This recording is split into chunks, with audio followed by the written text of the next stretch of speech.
जय हिंद दोस्तों। Class today के डिजिटल प्लेटफॉर्म पे आप सभी लोगों का स्वागत है, इस उम्मीद के साथ कि आप सभी लोग स्वस्थ होंगे, मस्त होंगे, बहुत ही अच्छे से अध्ययन कर रहे होंगे। जैसा कि मैं आपको बताया था कि एक और क्लास इसमें होगी जिसमें हम आपको मंदिर स्थापत्य के बारे में मुख्य रूप से बताएंगे, थोड़ा राजपूत काल के बारे में थोड़ी सी कुछ एक दो जानकारी के बारे में बताएंगे जो सीधे सीधे आपसे एग्जाम में पूछा जाता है। उसके बाद मंदिर स्थापत्य देखेंगे। मंदिर स्थापत्य को देखने के साथ साथ जो है कि हम आपका कुछ प्रश्न देखेंगे और इस तरीके से हम मध्यकाल स्टार्ट कर देंगे नेक्स्ट क्लास में। यानी कि नेक्स्ट क्लास जो भी होगी उसमें हम मध्यकाल, यानी कि मध्यकाल में पहला जो है कि हेडलाइन आता है भारत पे बाह्य आक्रमण। तो भारत के बाह्य आक्रमण में पहले अरबों का आक्रमण होता है, फिर तुर्कों का आक्रमण होता है, उसके बाद जो है गुलाम वंश की स्थापना हो जाती है, दिल्ली सल्तनत चलती रहती है। तो ये हम कोशिश करेंगे कि ये पूरा आपका टॉपिक एक ही क्लास में पीछे नेक्स्ट जो है कि कंप्लीट हो जाए, है ना। हो सकता है एक क्लास में कंटेंट हो, एक क्लास में प्रैक्टिस से क्वेश्चन हो, बट एक क्लास में जो है कंटेंट पूरा कंप्लीट हो जाएगा। ठीक है। आज का जो है क्या है, आज का जो है कि मंदिर मुख्य रूप से टॉपिक क्या है, मंदिर स्थापत्य। ये आपका 7 लेक्चर है, हिस्ट्री का 7वां जो है कि ये लेक्चर है। ठीक है। राजपूत काल में हम संस्कृति और प्रशासन देखते हैं तो यहाँ पे सामंतों की श्रेणियां हमें देखने को मिलती है। सामंत की अलग अलग श्रेणियां प्रशासनिक में देखते हैं तो अलग अलग श्रेणियां देखने को मिलती है। जैसे सामंतों की श्रेणियां में एक है आपका महामंडलेश्वर। महामंडलेश्वर जो है 1 लाख प्रमुख गांवों का जो एक मुखिया होता था, 1 लाख गांवों का जो मुखिया होता था उसको बोलते थे महामंडलेश्वर। क्या बोलते थे? महामंडलेश्वर। उसे मांडलिक किसे बोलते थे? तो 50,000 गांव के मुखिया को मांडलिक बोलते थे। महासामंत किसे बोलते थे? 20,000 गांव के, जो 20,000 ग्राम है, 20,000 गांव का जो हेड होता था उसे हम महासामंत बोलते थे। सामंत किसे बोलते थे? तो 10,000 गांव के प्रमुख को क्या बोलते थे? सामंत बोलते थे। यानी कि जो सामंती व्यवस्था है प्रशासनिक राजपूत काल में, सामंती व्यवस्था तो थी लेकिन सामंतों का अलग अलग अलग अलग लेवल था, अलग अलग क्या था उसमें, उसमें भी कैटेगरी थी। ठीक है। लघु सामंत 5,000 गांव के मुखिया को क्या बोलते थे? लघु सामंत बोलते थे। उसके बाद चतुरांशक, चतुरांशका किसे बोलते हैं? 1,000 गांव के प्रमुख को चतुरांशका बोलते हैं। तो ये थोड़ा सा इंपॉर्टेंट जो है कि टॉपिक है, जिससे जो है कि आपका एक आध प्रश्न कभी कभी फंसा देता है, छोटे एग्जाम्स में भी फंसा देता है कि महामंडलेश्वर किसे कहते थे, सामंती व्यवस्था में महामंडलेश्वर किसे कहते थे, महासामंत किसे कहते थे, सामंत किसे कहते थे। तो इस तरीके की ये थोड़ा सा जो है कि चीजें फंसा देता है। ठीक है। उसके बाद आ जाते हैं उद्योग धंधे, जो आपका पूर्व मध्यकाल था। पूर्व मध्यकाल में उद्योग धंधे क्या क्या थे, किस किस तरीके से चलते थे, उसको बारे में थोड़ा सा जानकारी देख लेते हैं। कौशे या छौम, कौशे या छौम ये वैसा सेक्टर था जिसमें रेशम का कपड़ा उद्योग था। क्या था? रेशम का कपड़ा उद्योग यहाँ पे चलता था। दुकुल किसे बोलते थे? पौधों के रेशों से बने हुए कपड़े को क्या बोलते थे? दुकुल बोलते थे। इसे कौशे या छौम किसे बोलते थे? रेशम के कपड़ों को कौशे या छेम बोलते थे, छौम बोलते थे, सॉरी छेम नहीं, छौम बोलते थे। कौशे या छौम रेशम के कपड़े। दुकुल किसे बोलते थे? तो पौधे से प्राप्त जो रेशम थे, कपड़े थे, रेशे से बने हुए कपड़े थे, उसे दुकुम बोलते थे। और लाल तुंज और अंकुश और चिनासुक ये रेशमी वस्त्रों के नाम थे। रेशमी वस्त्र के नाम कौन कौन से थे? लाल तुंज, अंशुक एवं चिनासुक। उसके बाद बरोज, बरोज क्या होता था? भड़ोच में बने हुए कपड़ों को क्या बोलते थे? भड़ोच में बने हुए कपड़ों को बरोज बोलते थे। भड़ौच एक प्रमुख व्यापारिक केंद्र था। भड़ौच क्या था? प्रमुख व्यापारिक केंद्र था। खतायत और तुकराम, खतायत और तुकराम किसे बोलते थे? खंभात के, यानी गुजरात के क्षेत्र में जो खंभात वाला क्षेत्र है उस क्षेत्र में बने हुए वस्त्रों को क्या बोलते थे? खंतायत और तुकराम। ये कुछ जो है कि यहां पे चीजें हमें देखने को मिलती है। ठीक है। अब मंदिर शैली में आते हैं, है ना। मंदिर शैली में आते हैं। मंदिर शैली, तो मंदिर शैली में हमें 3 शैलियां देखने को मिलती है। एक तो है आपका नागर शैली, नागर शैली। ठीक है। उसके बाद द्रविड़ शैली, द्रविड़ शैली, और दोनों के मिलने से बनती थी बेसर शैली, बेसर शैली। तो इस तरीके से 3 मंदिर स्थापत्य की शैलियां हमें देखने को मिलती हैं। हालांकि इन 3 जो है कि स्थापत्य शैलियों में कुछ स्थानीय जो है कि शैलियों को मंदिर शैलियों को शामिल किया जाता था, वो इन्हीं के अंतर्गत आती थी। प्रमुख देखें तो 3 ही शैलियां थी, बाकी जितने भी चंदेल शैली हो गया, मामल्य शैली हो गया, और जो है कि चालुक्य शैली हो गया, और भी जो कुछ शैलियां बनी हैं राष्ट्रकूटों के समय, राष्ट्रकूट शैली जो हो गया, वो इन्हीं के अंतर्गत जो है कि आ जाती हैं। हालांकि स्थानीय लेवल पे वो इंपॉर्टेंट होती है, जैसे महाराष्ट्र वगैरह में पढ़ेंगे तो वहां की शैली जो है अजंता एलोरा की गुफाओं जो थे राष्ट्रकूट के समय के, तो उनमें उनको जो है कि देखेंगे तो अब राष्ट्रकूट शैली वहां पे अब जो है कि प्रयोग किया जाता है मुख्य रूप से। तो स्थानीय शैलियां इन्हीं में काउंट की जाती है। ठीक है, तो बिना देर किए स्टार्ट करते हैं। मंदिर शैली में पहला हम देखते हैं नागर शैली। नागर शैली कहां पे हमें देखने को मिलती है? विस्तार क्षेत्र, हिमालय से लेकर विंध्य पर्वत तक। कहां तक? हिमालय से लेकर विंध्य पर्वत तक के क्षेत्र में जो है कि पाया जाए, यानी कि उत्तरी भारत में से क्या कर सकते हैं? उत्तरी भारत में, उत्तरी भारत में कौन सा हमें देखने को मिलती है शैली? तो नागर शैली। उत्तरी भारत में नागर शैली देखने को मिलती है।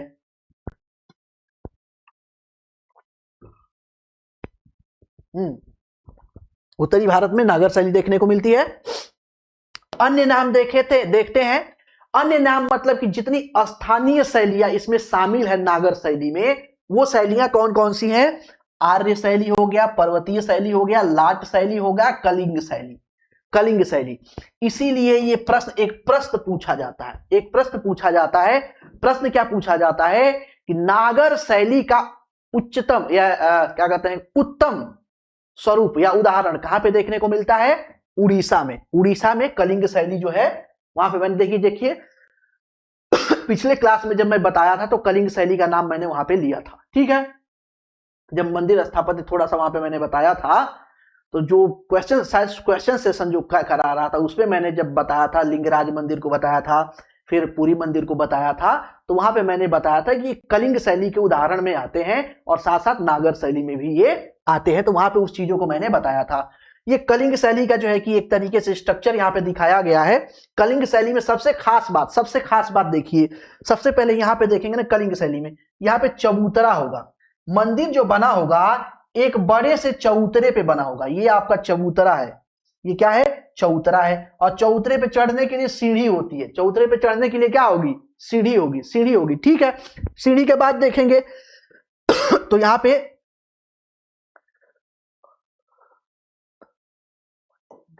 ये अर्ध मंडप, आगे वाले क्षेत्र को क्या बोलते हैं? अर्ध मंडप, अर्ध मंडप बोलते हैं। अर्ध मंडप, अर्ध मंडप में जो है कि जो सामान्य लोग जाते हैं वहीं पे वेट वगैरह करते हैं। ये याद रखिएगा, यहां से इस चीज को याद रखिएगा, थोड़ा सा ध्यान रखिएगा। जो आपका नागर शैली है, नागर शैली में मंदिर के चौतरे पे चढ़ने के लिए इस तरीके से सीढ़ियां बनी होती हैं, इस तरीके से सीढ़ियां बनी होती हैं, इस तरीके से सीढ़ियों के माध्यम से जो है कि चढ़ा जाता है इसमें, है ना, सीढ़ियों के माध्यम से इसमें चढ़ा जाता है। इस चीज को हमेशा ध्यान रखिएगा। आगे क्या होता है? अर्धमंडपम होता है। अर्धमंडपम में जो सामान्य जो पूजा पाठ करने के वाले जो लोग होते हैं उनके साथ जो गया होता है, वहीं अर्धमंडपम में क्या होता है, अगर उसको अंदर नहीं जाता वहां पे वेट कर सकता है, इंतजार कर सकता है।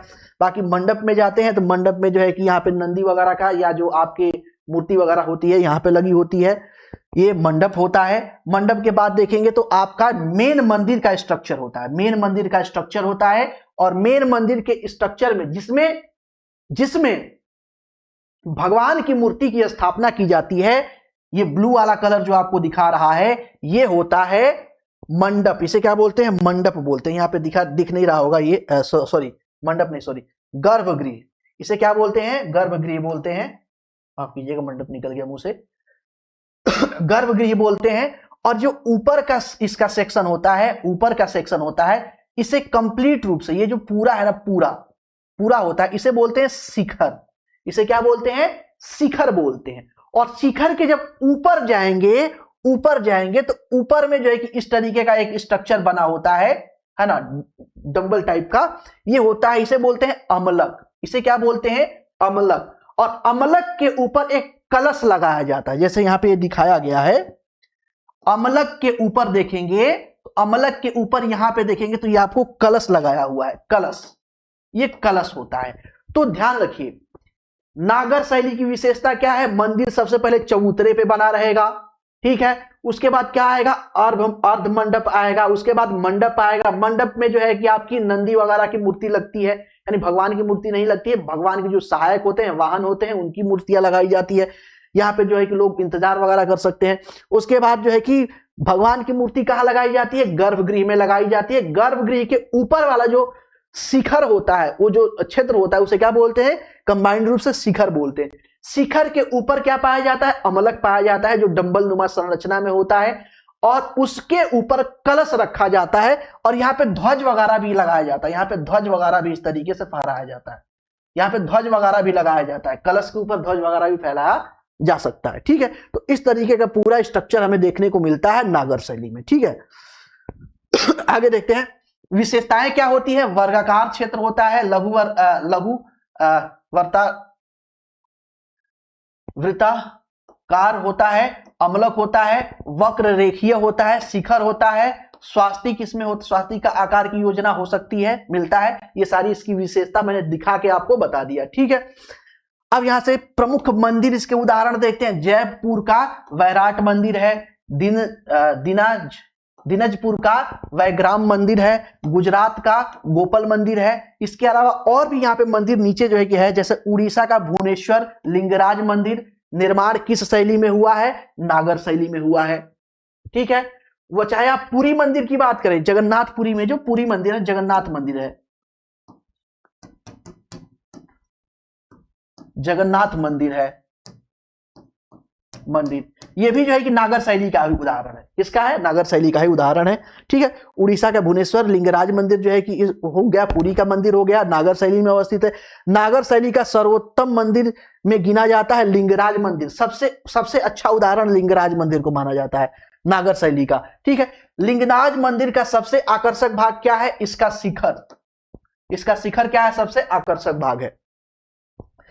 पुरी का जगन्नाथ मंदिर किस शैली में बना हुआ है, नागर शैली में बना हुआ है। अभी मैंने बताया कि पुरी का जगन्नाथ मंदिर किस शैली में बना हुआ है, नागर शैली में बना हुआ है।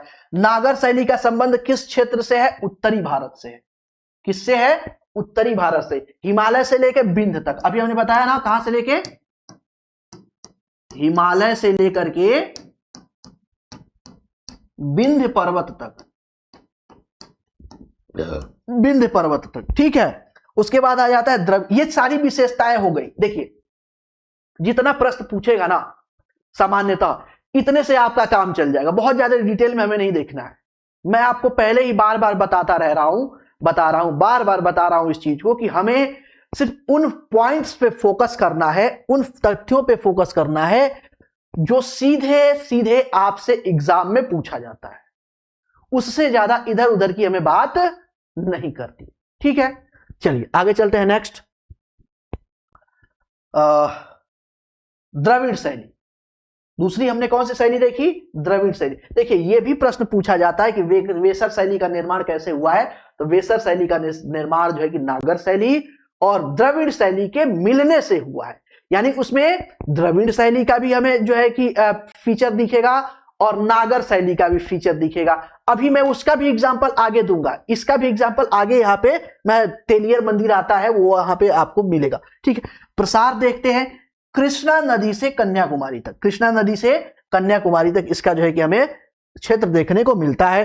प्रारंभ जो है कि पल्लव काल में द्रविड़ शैली, हमने पिछले क्लास में भी मैं आपको पल्लव काल जब बताया था, तो पल्लव काल में मैंने बताया था कि पल्लव काल में जो द्रविड़ शैली है, द्रविड़ शैली का विकास जो है कि पल्लव काल में होता है।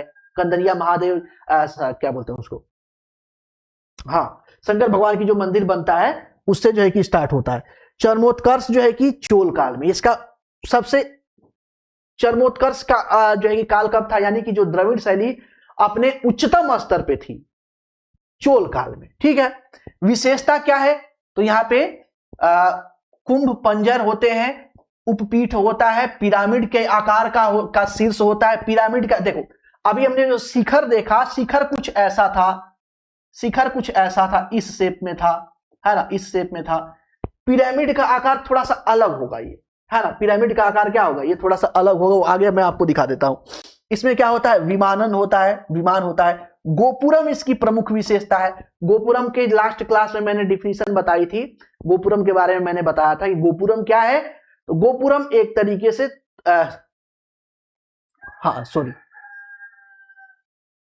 तोरण द्वार के बारे में बताया था। अच्छा चलो ठीक है, आगे देखते हैं। शिखर के ऊपर क्या होगी, स्तूपिका होगी, स्तूपिका होगी।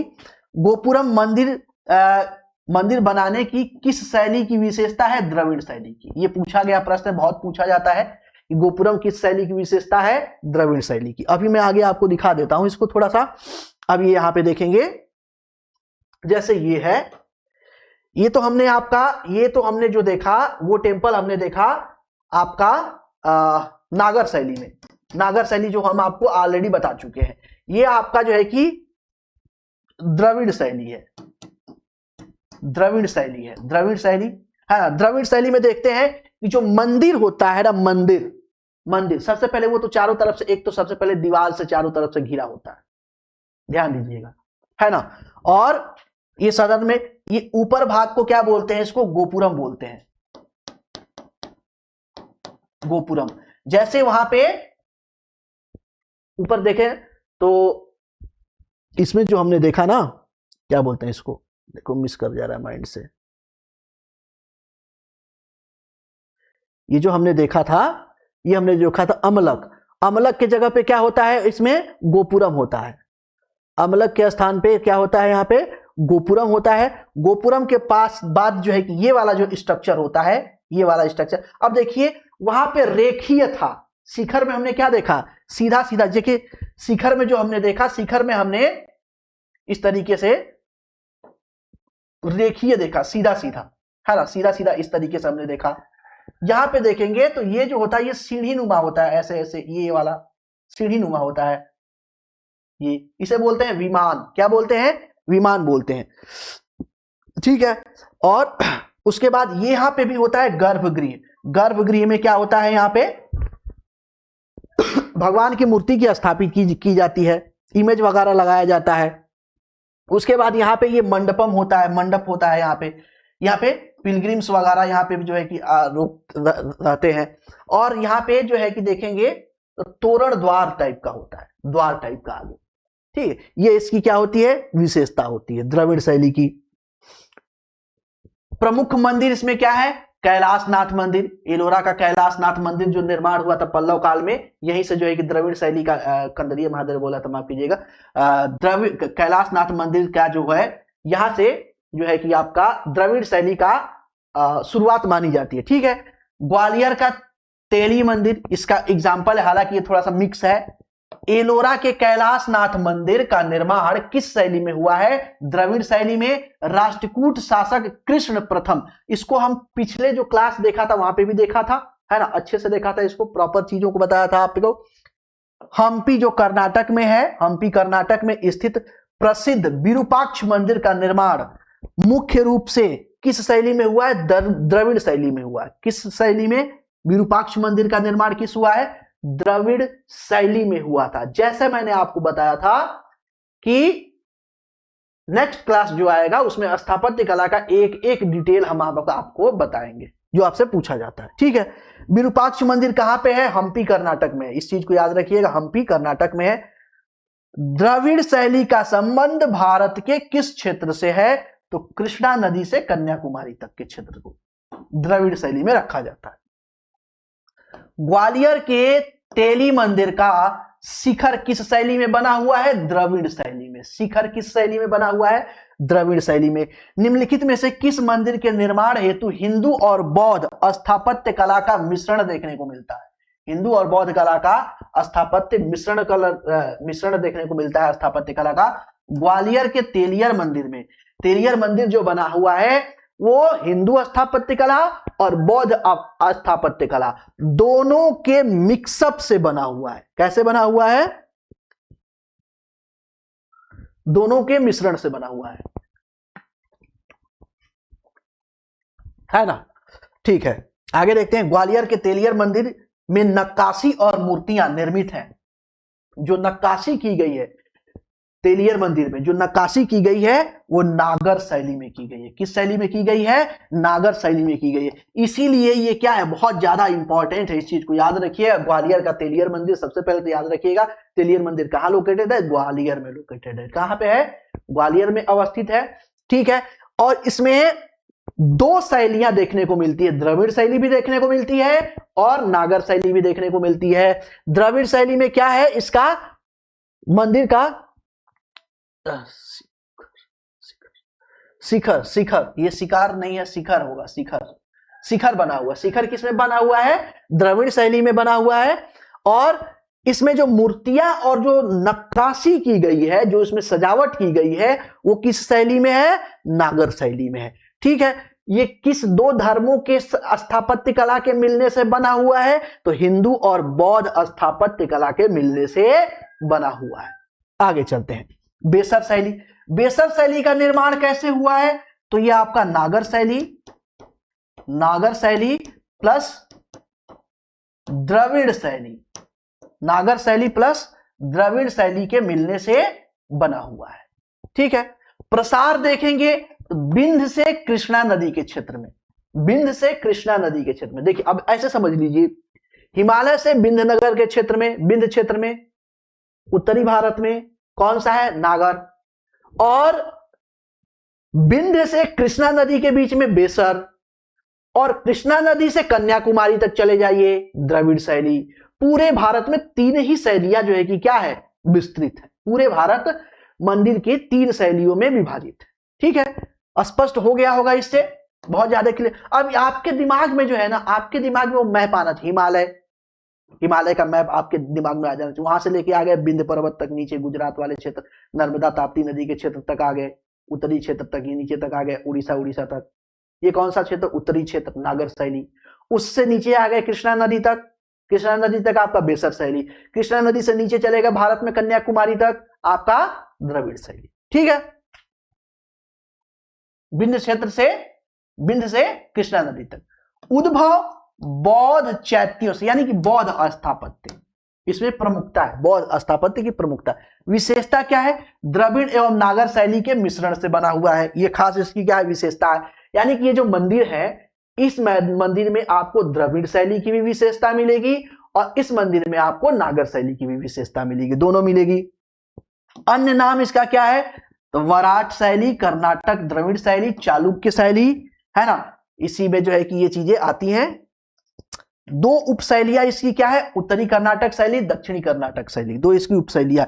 वेसर शैली का विकास किसके शासनकाल, शासकों के समय में हुआ? चालुक्य शासकों के।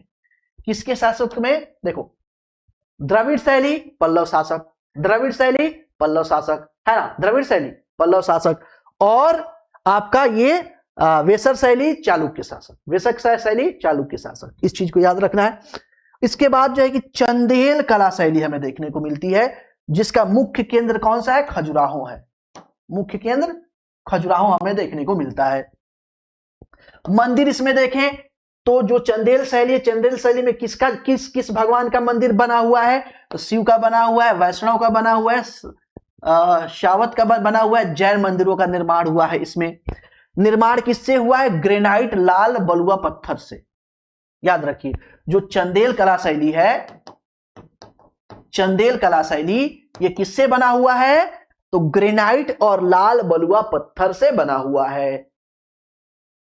ठीक है, जो कि नागर शैली देखेंगे ना, तो इसमें ज्यादा अलग अलग मटेरियल इसमें देखने को मिले। शैली क्या सा है? कंदरिया महादेव, इसमें जो है कि आपका कंदरिया महादेव का मंदिर, ललगुआ एवं मंगतेश्वर मंदिर, मंगतेश्वर मंदिर भगवान शिव के लिए फेमस है, कंदरिया महादेव का मंदिर भगवान शिव के लिए फेमस है ना। शाक्त धर्म, शाक्त धर्म में 24 योनियां हैं, 24 योगिनी, सॉरी योनिया नहीं, 64 योगिनी का मंदिर, 64 योगिनी का जो मंदिर बना हुआ है वो चंदेल कला शैली में बना हुआ है। इसलिए जानना जरूरी है क्योंकि ये छोटे छोटे जो फैक्ट्स हैं, इससे सीधे सीधे आपको प्रश्न देखने को मिलेगा, सीधे सीधे आपसे प्रश्न पूछा जाएगा। उन सारी जितने ये चीजें मैं आपको बता रहा हूं, है ना, सारी चीजें ये जो मैं आपको बता रहा हूं, इनसे जब प्रश्न कराऊंगा ना, तो इनसे मैं सीधा सीधा आपको प्रश्न दिखाऊंगा कि इनसे कैसे सीधा सीधा प्रश्न पूछा हुआ है। ठीक है, अभी आज ही के क्लास में कराऊंगा, ऐसी बात है कि नेक्स्ट क्लास में एक ही क्लास होगी, इसमें कंटेंट की भी क्लास होगी और इसमें आपका प्रीवियस ईयर क्वेश्चंस भी यहां पे हम प्रैक्टिस कर लेंगे, है ना। चलिए आगे देखते हैं।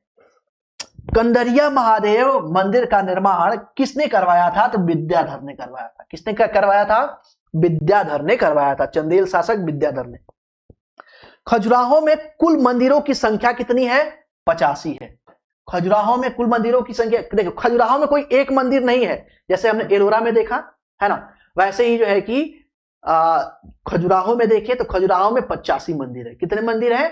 85 मंदिर का पूरा सेट है, पूरा वहां पे बना हुआ है। ठीक, जैसे आप उड़ीसा जाते हैं ना, तो उड़ीसा में ऐसे नहीं है कि सिर्फ लिंगराज मंदिर है, पुरी मंदिर नहीं, बहुत सारे मंदिर। जब उड़ीसा पुरी में पहुंचेंगे तो वहां पे बहुत सारे, भुवनेश्वर में जाएंगे बहुत सारे मंदिर आपको देखने को, फेमस फेमस मंदिर देखने को मिलेंगे।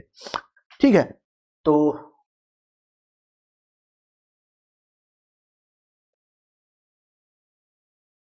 खजुराहो के मंदिर किस धर्म से संबंधित है? तो शिव से, शाक्त से, जैन से संबंधित है, यानी कि मुख्य रूप से हिंदू और जैन से संबंधित है। किससे संबंधित है?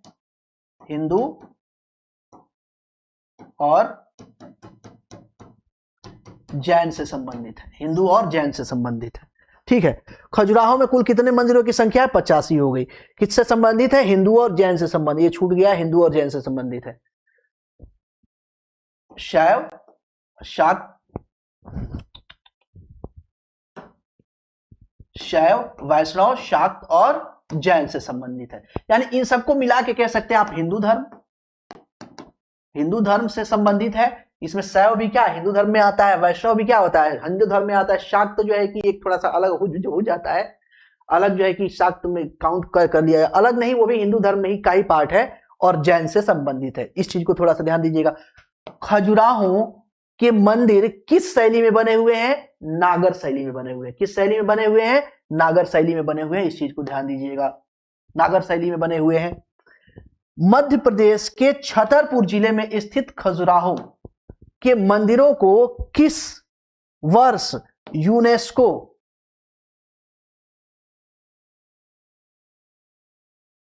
को विश्व धरोहर सूची में शामिल किया गया है?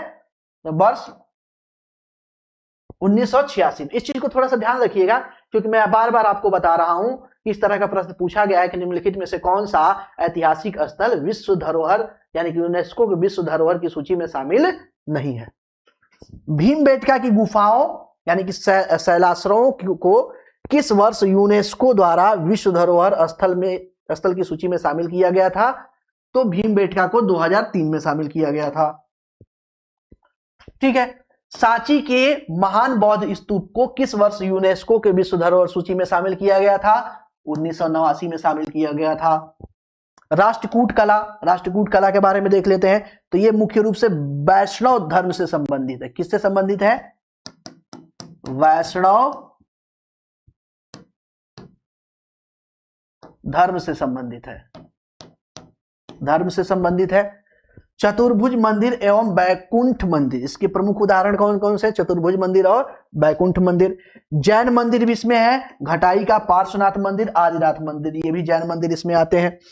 सूर्य मंदिर, चित्रगुप्त मंदिर और बौद्ध, ये गौड़ होगा, गौड़ है ना, निर्माता गौड़, और बौद्ध मंदिर नहीं बनाए गए हैं। सूर्य मंदिर, देखो इस शैली में क्या क्या नहीं बनाया गया है, यानी कि जो आपका राष्ट्रकूट जो आपका कला शैली है, राष्ट्रकूट कला शैली में सूर्य मंदिर नहीं बना हुआ है, चित्रगुप्त मंदिर नहीं बना हुआ है, बौद्ध मंदिर नहीं बने हुए हैं, है ना। इसमें क्या बना हुआ है? सिर्फ वैष्णव मंदिर बना हुआ है। इस चीज को ध्यान देना है कि सिर्फ वैष्णव मंदिर बना हुआ है। प्रमुख केंद्र देखेंगे तो एलोरा, एलिफेंटा, जोगेश्वरी, मंडलेश्वर होना चाहिए, यहाँ पे मंडलेश्वर होना चाहिए, मंडलेश्वर। ठीक है, एलोरा, एलिफेंटा की गुफाओं का जो मंदिरों का जो संबंध है वो किससे है? तो राष्ट्रकूट शासकों से है। एलोरा का कैलाशनाथ मंदिर किस शैली में बना हुआ है? तो राष्ट्रकूट शैली, राजपूत में जो है कि यहाँ पे देखने को मिलता है। स्थिति औरंगाबाद महाराष्ट्र। अरे यहाँ पे क्या गड़बड़ हो गया क्या? नहीं ठीक है, ओके। कहां पे है ये? औरंगाबाद महाराष्ट्र। निर्माता कृष्ण प्रथम। निर्माता कौन है? कृष्ण प्रथम है। विशेषता क्या है? शैलकृत स्थापत्य आश्चर्य है ना। ये पूछा गया है, ये पूछा गया है, ये इंपॉर्टेंट है, इस चीज को याद रखिएगा कि किसे शैलकृत स्थापत्य, शैलकृत स्थापत्य का आश्चर्य किसे कहा जाता है? एलोरा को, एलिफेंटा को कहा जाता है। भारतीय उपमहाद्वीप में गुफा मंदिर का निर्माण यहां पे देखने को मिलता है। स्थापत्य का चरमोत्कर्ष, शैल वास्तु का अद्भुत उदाहरण आदि इसको कहा जाता है। इसको जो आस्थाप का एलिफेंटा और एलोरा की गुफाएं हैं, जो यहाँ पे मंदिर पाए गए हैं, उन्हें क्या क्या बोला जाता है? शैलकृत स्थापत्य का आश्चर्य बोला जाता है, भारतीय उपमहाद्वीप में गुफा बोला जाता है, स्थापत्य का चरमोत्कर्ष बोला जाता है, शैल वास्तु का अद्भुत उदाहरण जो है कि बोला जाता है। ये सब नाम दिया जाता है। इसमें से ये सारी चीजें तो नहीं पूछी गई हैं, लेकिन ये पूछा गया है, ये पूछा गया है कि शैल स्थापत्य का आश्चर्य किसे कहा जाता है। ठीक है। विशेषता क्या है? एक ही पत्थर को काट करके बनाया गया है, एक ही पत्थर को काट करके बनाया गया है, यानी कि एकाश में है। ये क्या है? एकाश में है। एक ही पत्थर को काटा गया है और एक ही पत्थर को काट करके इसको पूर्ण रूप से बनाया गया है। ठीक है, आगे देखते हैं। एलोरा का दशावतार मंदिर। एलोरा का क्या है? दशावतार मंदिर, बहुत फेमस है। ललितपुर उत्तर प्रदेश दशावतार मंदिर, यही है, एलोरा से संबंधित है। विष्णु मंदिर, विष्णु का निर्माण किन शासकों ने किया?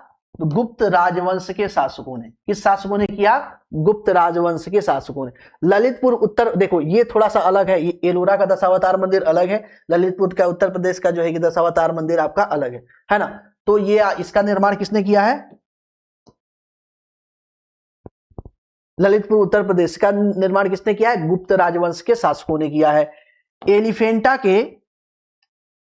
एलिफेंटा के प्रसिद्ध मंदिरों का निर्माण किन शासकों ने कराया? राष्ट्रकूट शासकों ने। हिंदू धर्म से संबंधित है, बौद्ध धर्म से संबंधित है, हिंदू धर्म और बौद्ध धर्म से संबंधित है। एलोरा की गुफाओं की संख्या कितनी है? 34 है। एलोरा की गुफाओं की संख्या कितनी है? 34 है। 1 से लेके 12 तक की गुफा बौद्ध धर्म से संबंधित है। इस चीज को बहुत इंपॉर्टेंट, ये जो है कि कई बार आयोग लेवल के जो प्रश्न पूछे जाते हैं उसमें इस चीज को डाल दिया जाता है। ठीक है, तो 1 से लेके 12 तक की जो गुफा है वो आपकी बौद्ध धर्म से संबंधित है। 13 और 29 जो गुफा है वो हिंदू धर्म से संबंधित है। 30 और 34 गुफा वो आपके जैन धर्म से संबंधित है। ठीक है, तो ये कितने धर्मों से संबंधित हो गया? आपका बौद्ध धर्म से संबंधित हो गया, जैन धर्म और बौद्ध धर्म, जैन धर्म और हिंदू धर्म, तीनों से संबंधित। जो आपकी एलोरा की गुफाएं हैं वो बौद्ध धर्म से भी संबंधित है, जैन धर्म से भी संबंधित है और हिंदू धर्म से भी संबंधित है। ठीक है, यहाँ पे हिंदू धर्म भी हुआ ना, यहाँ पे जैन धर्म भी लिखना है, जैन धर्म से संबंधित है।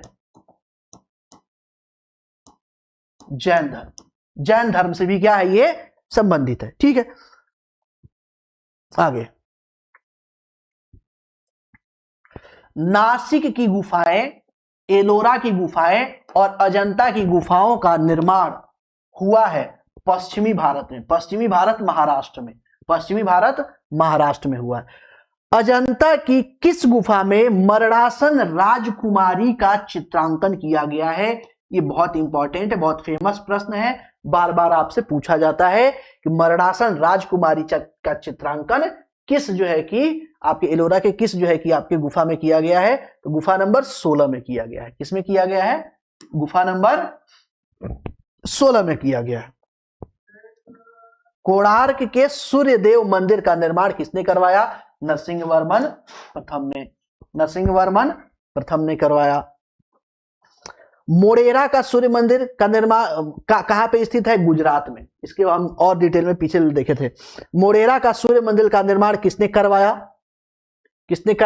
तो सोलंकी वंश के भीम प्रथम ने करवाया था, ये भी मैं आपको वहां पे बताया था। ठीक है, अंकोरवाट का विष्णु मंदिर किस शैली में बना हुआ है? द्रविड़ शैली में बना हुआ है। और अंकोरवाट का विष्णु मंदिर कहां पे है? कंबोडिया में है। और ये हिंदू धर्म हिंदू धर्म का सबसे बड़ा मंदिर है, सबसे बड़ा मंदिर है। हालांकि आज के टाइम में हिंदू मंदिर नहीं है, ये बौद्ध मठ में जो है कि परिवर्तित हो गया है, बट प्रश्न यही पूछा जाता है, ठीक है। हालांकि आज के टाइम में हिंदू धर्म में सबसे बड़ा हिंदू कार्यरत मंदिर पूछे तो तमिलनाडु में। कहां पे है? तमिलनाडु में। मामल्य शैली का विकास किसके शासन काल में किया गया? मामल्य शैली का विकास हमें देखने को मिलता है नरसिंह वर्मन प्रथम या मामल्य में के शैली में देखने को मिलता है। एकाश्म मंदिर या रथ मंदिर का संबंध किससे है? मामल्य शैली से है। ये सारी चीजें पूछी जाती हैं। एकाश्म मंदिर या रथ मंदिर का संबंध किससे है? तो आपका मामल्य शैली से है। एकाश्म मंदिर क्या होते हैं? मैं बार बार आपको बताया हूं कि एक ही पहाड़ी को काट करके जब एक मंदिर का निर्माण किया जाता है तो उसे एकाश्म मंदिर कहा जाता है और रथ के रूप में बना हुआ है। राजसिंह शैली का प्रारंभ किसने किया? नरसिंह वर्मन द्वितीय राजसिंह ने किया था, ठीक है। महाबलीपुरम में रथ मंदिरों का निर्माण किसने करवाया? पल्लव शासक नरसिंह वर्मन प्रथम ने करवाया। एकाश्म या रथ मंदिर में सबसे छोटा क्या है? सबसे बड़ा कौन सा है? धर्मराज का मंदिर। धर्मराज किसे बोलते हैं? युधिष्ठिर को बोलते हैं। शायद पिछले क्लास में भी जब मैं आपको बता रहा था तो वहां पे भी मैंने ये चीज बताया था कि जो एकाश्म मंदिर है जिसमें एक पहाड़ी को काट करके मंदिर बनाया गया है, उसमें जो रथ मंदिर है उसमें सबसे बड़ा धर्मराज युधिष्ठिर का मंदिर है और सबसे छोटा द्रौपदी का मंदिर है। यहीं पर लिखा होगा एकाश्म या रथ मंदिरों में सबसे छोटा द्रौपदी का मंदिर है और ये अलंकरण रहित है। अलंकरण रहित मतलब कि इसको बहुत ज्यादा सजा उजा के नहीं बनाया गया है, बहुत इस पे डिजाइन नहीं है, प्लेन टाइप का जो है कि ये मंदिर द्रौपदी का बना दिया गया है। राजराजेश्वर या बृहदेश्वर मंदिर का निर्माण किसने करवाया? राजराज प्रथम ने करवाया था, है ना। ये चीज मैं आपको बता चुका हूं ऑलरेडी। आगे, राजराजेश्वर या बृहदेश्वर मंदिर का निर्माण किस पत्थर से हुआ है? ग्रेनाइट पत्थर से हुआ है। ये सारी चीजें पूछी गई हैं आपसे एग्जाम में, बार बार पूछा गया। ग्रेनाइट पत्थर से हुआ है। सोनगिरी दतिया मध्य प्रदेश में पड़ता है, किस लिए प्रसिद्ध है? तो जैन मंदिरों के लिए प्रसिद्ध है। किस लिए प्रसिद्ध है? जैन मंदिरों के लिए प्रसिद्ध है। पंचायत शब्द का संबंध है मंदिर रचना शैली से। किससे संबंध है? मंदिर रचना शैली। पंचायत शैली क्या होता है? तो पंचायत शैली में आपका मंदिर एक नहीं बनेगा, एक साथ 5 मंदिरों का निर्माण होगा। जैसे मैंने आबू के आपके अरावली के आबू पर्वत पे जैन मंदिर में बताया था कि 5 मंदिरों का सेट है, श्वेतांबर मंदिरों का। तो 5 मंदिरों के सेट को बोलते हैं पंचायत शैली। क्या बोलते हैं? पंचायत शैली। पंचायत शैली में क्या होता है कि जब भी मंदिर बनता है वो इकट्ठे 5 बनता है, एक नहीं बनता है। इसी शैली को बोलते हैं पंचायत शैली। मंदिर निर्माण शैली स्थापत्य से संबंधित है, ठीक है। राजस्थान उदयपुर में स्थित जगदीश मंदिर का संबंध पंचायत शैली से। अब देखिए इस तरीके से हमने क्या देखा, पूरा कंटेंट हमने देख लिया, है ना।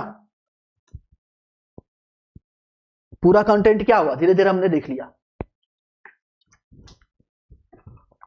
अब हमें जो देखना है, इसमें लगभग आपका 20 प्रश्न है और जो हमने देखा है ना कंटेंट, अब उसी को देखना है कि कैसे कैसे प्रश्न पूछा गया है। जो कंटेंट हम आपको दे रहे हैं वो कितना आपके लिए एग्जाम में, परीक्षा में। देखिए ये जो हम आपको हर लेक्चर के बाद या हर कंटेंट की क्लास के बाद या उसके साथ या उसके बाद प्रश्न का जो सेट आपको कराते हैं, उसका उद्देश्य सिर्फ इतना होता है आपको बताना कि आप तो एक तो प्रीवियस ईयर क्वेश्चन आपको रूबरू हो जाए, थोड़ा सा जानकार हो जाए, जान ले आप। साथ ही साथ ये आप जान ले कि हम आपको जो कंटेंट दे रहे हैं वो सीधे सीधे परीक्षा उपयोगी है, सीधे लाइन टू लाइन आपसे एग्जाम में पूछा जाता है, ठीक है। और ऑल एग्जाम के लिए है, यानी कि आपके SSC, GD, railway, D group D से लेकर के आपका आयोग लेवल तक के सारे एग्जाम्स के लिए आपका ये मैटर बिल्कुल सफिशिएंट, ठीक है। चलिए आगे चलते हैं। नेक्स्ट, खजुराहो का कंदरिया महादेव मंदिर किसने बनवाया है? खजुराहो का कंदरिया महादेव मंदिर किसने बनवाया है? अभी देखिए पीसीएस में 91 में पूछा है, एमपी में पूछा गया है 93 में, 99 में, 2005 में, 10 में, 14 में और फिर 99 में। बहुत बार जो है कि ये पूछा गया है। ठीक है, तो परमार देव ने, देखिए खजुराहो के बारे में बात कर रहे हैं, खजुराहो का कंदरिया महाल, खजुराहो के बारे में हमने जितना भी बात की उसमें मैंने एक ही नाम लिया, चंदेल शासक। कौन सा नाम लिया? चंदेल शासक। तो चंदेलों ने यहाँ पे बनाया हुआ है। अच्छा ये कैसे आ गया है यहाँ पे? ये कैसे आ गया है यहाँ पे? ये नहीं आना चाहिए था। चलो ठीक है, अब आ गया है तो अब देख लेते हैं। अब इसको कट टू करेंगे नहीं। खजुराहो के मंदिर संबंधित है, किससे संबंधित है? खजुराहो के मंदिर हिंदू धर्म से और जैन धर्म से संबंधित है। किस धर्म से संबंधित है? हिंदू धर्म से और जैन धर्म से संबंधित है। हालांकि ये मैंने हटाई थी पट्टी, ये कैसे आ गया है पता नहीं, बट ठीक है चलो आ गया है तो आ गया है। अब चूंकि आधा क्लास हो गया है तो इसको काट के दूसरा बना के लगा भी नहीं सकते, अब इसी तरह कर लेते हैं। प्रश्न संख्या तीसरा, खजुराहो का मंगतेश्वर मंदिर समर्पित है भगवान शिव को। किसको समर्पित है? भगवान शिव को समर्पित है। निम्नलिखित में से कौन सा मंदिर खजुराहो में नहीं है? तो देखिए कंदरिया महादेव है, 64 योगिनी को मैंने वहीं पे बताया था, है ना, 64 योगिनी को मैंने वहीं पे बताया था कि इसका मंदिर है। चित्रकूट मंदिर यहाँ पे है। दशावतार मंदिर नहीं है, दशावतार मंदिर वहां पे नहीं है। ऑप्शन नंबर क्या हो जाएगा? सी हो जाएगा। नेक्स्ट, अब सूची जो है कि सुमेलित करना है। ये आपके मंदिर और स्थापत्य कला है, और ये उनकी जो है कि स्थान दिया गया है ना, स्थान दिया गया है। ये आपका मंदिर स्थापत्य है, ये स्थान है, लोकेशन है, स्थान, अवस्थिति है, अवस्थिति है। स्तूप, चित्रकारी और कनिष्क की सिरविहीन मूर्ति, दशावतार मंदिर। तो स्तूप जो है कि सांची से हम देखते हैं, स्तूप हम किससे देखते हैं? सांची से देखते हैं, है ना। कनिष्क की जो है कि मूर्ति जो पाई गई है सिरविहीन, वो मथुरा से पाई गई है। दशावतार मंदिर देखते हैं तो देवगढ़ जो देखने को मिलता है।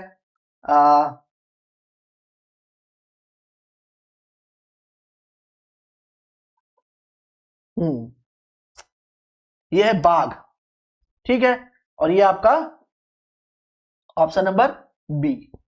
आगे चलते हैं नेक्स्ट प्रश्न संख्या, ये कैसे हुआ? फिर मैंने जब चेंज किया था तो फिर कैसे आ गया ये? निम्नलिखित में से कौन सा विश्व धरोहर स्थल वर्ल्ड हेरिटेज साइट नहीं है? देखिए बार बार मैं बता रहा था ना, तो ये आपका खजुराहो वर्ल्ड हेरिटेज साइट है, भीमबेटका वर्ल्ड हेरिटेज साइट है, सांचू का स्तूप वर्ल्ड हेरिटेज साइट है। कब हुआ है ये भी मैंने आपको बताया है, ठीक है। तो मांडू का महल ये जो है कि वर्ल्ड हेरिटेज साइट में नहीं आता है। आगे, निम्नलिखित में से किसका शिखर द्रविड़ शैली में बना हुआ है? तो ग्वालियर के तेलियर मंदिर का, इसको भी मैंने आपको पूरा बताया है। नेक्स्ट, निम्नलिखित में से किस केंद्र में 100 से अधिक मंदिर यानी 109 अधिक बौद्ध गुफाएं हैं? बौद्ध गुफाएं हैं। कन्हेरी की जो गुफाएं हैं उसमें 100 से ज्यादा या 109 गुफाएं पाई जाती हैं, 109 गुफाएं पाई जाती हैं, ठीक है। आबू का जैन मंदिर किसने बनवाया था? किससे बना हुआ है? संगमरमर से। अब याद कीजिए जो लास्ट क्लास मैंने आपको कराया था, तो आबू का जो पर्वत, आबू पर्वत पे जो जैन मंदिर मैंने बताया था, वहां पे मैंने ये भी बताया था सेकेंड लास्ट क्लास में, ये संगमरमर से बना हुआ है। पांच मंदिर जो है कि श्वेतांबर समुदाय जो जैन धर्म का है, उससे 5 मंदिर उसके बने हुए हैं। थोड़ा सा पीडीएफ गड़बड़ हो गया है, ओह माय गॉड।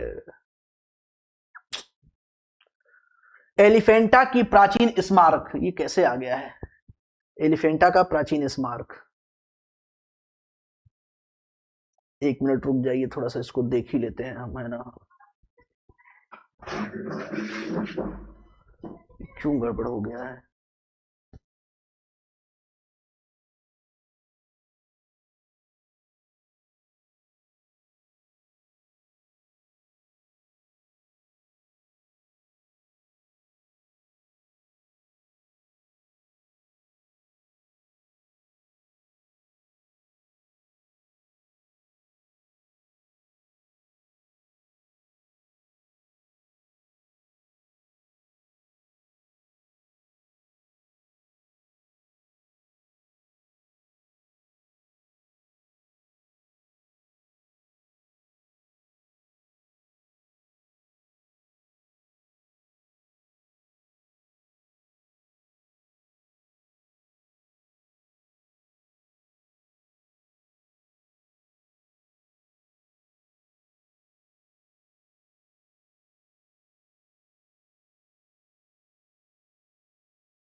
ठीक है, वो पता नहीं क्यों पीडीएफ हमने चेंज किया था बट गड़बड़ हो गई थी, अभी फिर चेंज किए, देखते हैं कैसा आया हुआ है।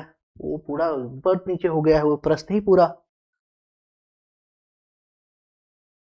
ठीक है,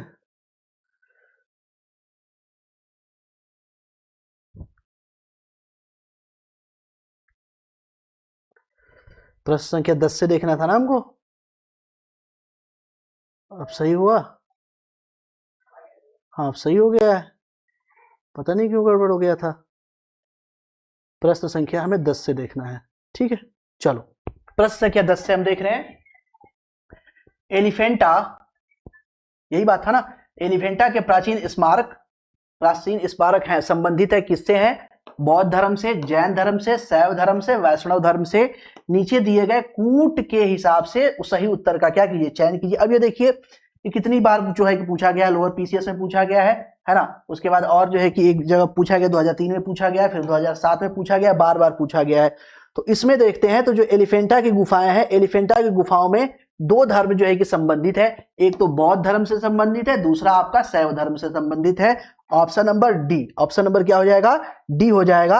1 से लेके 3 तक, 1 से लेके 3 तक ये दोनों जो है कि संबंधित है एलिफेंटा की गुफाओं से। ठीक है, अब देखिए क्वेश्चन नंबर 11, एलोरा की गुफाओं में कितनी गुफाओं की संख्या है? 34 है। ठीक है, एलिफेंटा में की जो गुफाएं हैं उसमें एक जो है कि मंदिर है जिसे हम त्रिमूर्ति मंदिर के नाम से जानते हैं, बहुत विख्यात है। यह प्रश्न पूछा गया है कि त्रिमूर्ति की क्या बोलते हैं, त्रिमूर्ति का मंदिर किस से संबंधित है? तो त्रिमूर्ति का मंदिर जो है कि आपका एलिफेंटा की गुफाओं से संबंधित है। के स्थल किस काल से संबंधित है? कि स्थल किस काल से संबंधित है, यानी कि एलिफेंटा और एलोरा दोनों की जो है कि जो ये स्थापत्य कला है ये किस काल से संबंधित है या किस वंश के काल से संबंधित है।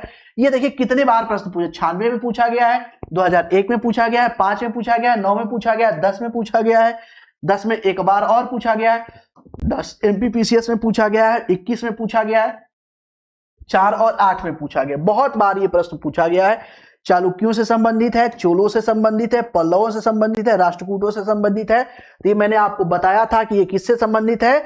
ये राष्ट्रकूटों से संबंधित है। किससे संबंधित है? राष्ट्रकूटों से संबंधित है। ठीक है, आगे देखते हैं प्रश्न संख्या 12।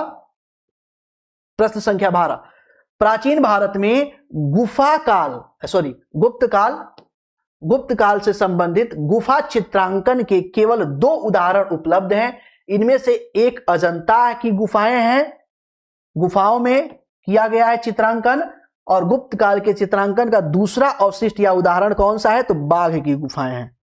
कौन सी हैं? बाघ की गुफाएं हैं, बाघ की गुफाएं।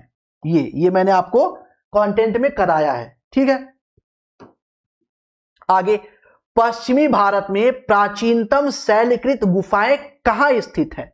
देखिए इसको भी मैंने आपको बताया, पश्चिमी भारत महाराष्ट्र में जो है कि स्थित है। ये आपका देखेंगे तो आपको नासिक में मिलेंगी, कन्हेरी की गुफाएं नासिक में मिल जाएंगी, है ना। उसके बाद देखेंगे एलोरा की गुफाएं और अजंता की गुफाएं, ये आपको मिल जाएंगी। ठीक है, आगे चलते हैं नेक्स्ट। ये 13 का भी क्या होगा? ए होगा। आगे नेक्स्ट प्रश्न संख्या 14, एलोरा की गुहा मंदिर संबंधित है हिंदू धर्म से, बौद्ध धर्म से, जैन धर्म से। तो इसको हमने अभी आपको बताया कि ये तीनों धर्मों से क्या है? संबंधित है। इससे पहले जो कंटेंट कराया था तो वहां पे मैंने बताया था कि बार बार प्रश्न पूछा गया। देखिए यूपीएससी में पूछा गया है, 94 में पूछा गया है, फिर 98 में पूछा गया है, पीसीएस में पूछा गया है, 2002 में पूछा गया है, 2002 में फिर पूछा गया है, 2006 में पूछा गया है, कई बार, यानी कि प्री और मेंस में भी पूछा गया। ठीक है, तो इसमें तीनों धर्म संबंधित है। कितने धर्म संबंधित है? तीनों धर्म संबंधित है। एलोरा की गुफाओं से तीनों धर्म संबंधित है। तीनों धर्मों से संबंधित यहां पे चित्रांकन वगैरह या मंदिर वगैरह हमें देखने को मिलता है। निम्नलिखित में से कौन एक शैलकृत स्थापत्य का आश्चर्य का उदाहरण है? कौन है? तटीय मंदिर मामलपुर? नहीं, ये मैंने नहीं बताया। राजराजेश्वर मंदिर तंजौर, ये भी नहीं बताया है। कैलाशनाथ मंदिर एलोरा, जगन्नाथ मंदिर पुरी। जगन्नाथ मंदिर के बारे में भी मैंने इस चीज को नहीं बताया है। ये मैंने बताया है आपको 15 का सी कैलाशनाथ मंदिर के बारे में, इस चीज को बारे में मैंने आपको बताया है। राष्ट्रकूट जब पढ़ा रहा था कि राष्ट्रकूट शैली, तो राष्ट्रकूट शैली में इस चीज को मैंने बताया था कि अद्भुत उदाहरण कहा जाता है और स्थापत्य कला का आश्चर्य कहा जाता है, ये सारी चीजें कहा जाता है। प्रश्न संख्या 16, निम्नलिखित में से किस राष्ट्रकूट शासक ने एलोरा के कैलाश मंदिर का निर्माण कराया था? ये कई बार पूछा गया है। ये जो है कि आपका गोविंद तृतीय, अमोघ वर्ष नहीं है, इंद्र तृतीय, कृष्ण प्रथम। तो ये मैंने आपको बार बार बताया है, कौन है? कृष्ण प्रथम है, राष्ट्रकूट वंश के कृष्ण प्रथम। अजंता की कला को इनमें से किसने प्रश्रय दिया? प्रश्रय किसने दिया अजंता की? चालुक्यों ने, पल्लवों ने, वाकाटकों ने, गंग ने। तो प्रश्रय किसने दिया? वाकाटकों ने दिया है। अजंता की गुफाओं का या अजंता के जो चित्रांकन है, स्थापत्य, उसको प्रश्रय वाकाटकों ने दिया। अजंता की गुफाएं निम्नलिखित में से किससे संबंधित है? रामायण से संबंधित है, जातक कथाएं से संबंधित है, महाभारत से संबंधित है, पंचतंत्र की कहानियों से। तो ये जातक कथाओं से संबंधित है। और जातक कथाओं में क्या है? तो जातक कथाओं में महात्मा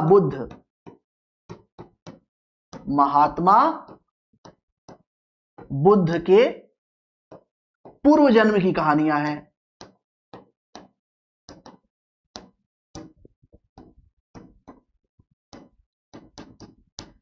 पूर्व जन्म की क्या है? कहानियां हैं।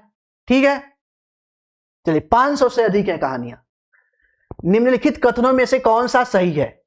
अजंता गुफाएं बाघोरा नदी के घाटी में स्थित हैं। सांची स्तूप चंबल नदी घाटी, नहीं, ये गलत है।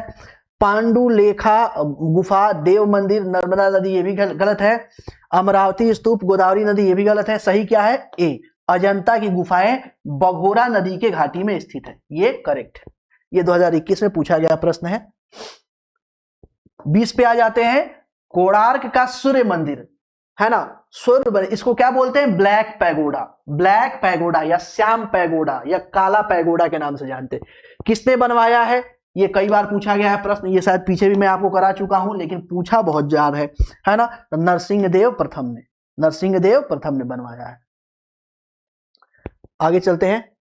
कौन से बृहद मंदिर के प्रारंभिक अभिकल्पना तथा निर्माण सूर्यवर्मन द्वितीय के राज्यकाल के दौरान हुआ था? है ना, श्री मर्यम मंदिर, अंकोरवाट मंदिर, वाटुकेव्ज मंदिर और कामाख्या मंदिर। तो ये जो संबंधित है, ये संबंधित है आपका अंकोरवाट मंदिर। किससे संबंधित है? अंकोरवाट मंदिर से संबंधित। अंकोरवाट मंदिर के बारे में डिटेल से मैंने आपको कंटेंट में बताया है, अब यहां इसको नहीं बताएंगे। 22वां, द्रविड़ शैली के मंदिरों में गोपुरम से तात्पर्य है। गोपुरम से क्या तात्पर्य है? तो गोपुरम के बारे में बताया कि जो शिखर पे होता है उसे गोपुरम कहते हैं, है ना। गर्भगृह से नहीं, दीवार पर की गई चित्रकारी से, शिखर से या तोरण पे बने अलंकृत बहुमंजिला भवन से। तो गोपुरम से जो संबंधित है वो डी से संबंधित है। गोपुरम बहुमंजिला इमारतों से। महाबलीपुरम का सप्तरथ मंदिर बनवाया गया है। महाबलीपुरम का सप्तरथ मंदिर बनवाया गया है नरसिंहवर्मन प्रथम द्वारा। किसके द्वारा? नरसिंहवर्मन प्रथम द्वारा।